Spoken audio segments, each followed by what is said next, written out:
มาดีทุกคนมื้อนี้เขาก็จะมารีวิวร้านชาไทยกับน้ำปั่นโกโก้กันเนาะนี่เลยเขากำลังท่านี่เขาก็มายืนท่าเอาเนาะ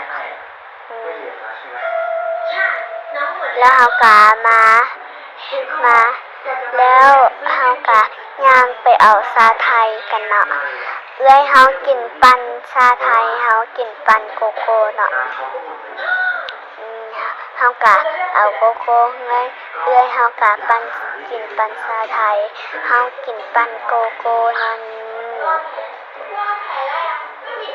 เขาก็กำลังย่างไปรถเนาะแล้วเขาก็ขึ้นรถมาเขากำลัง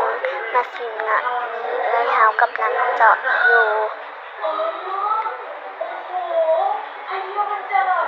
นี่เขาก็ดูแล้วเขาก็บอกว่าอู้แซ่บหลายแล้วเขาก็กิน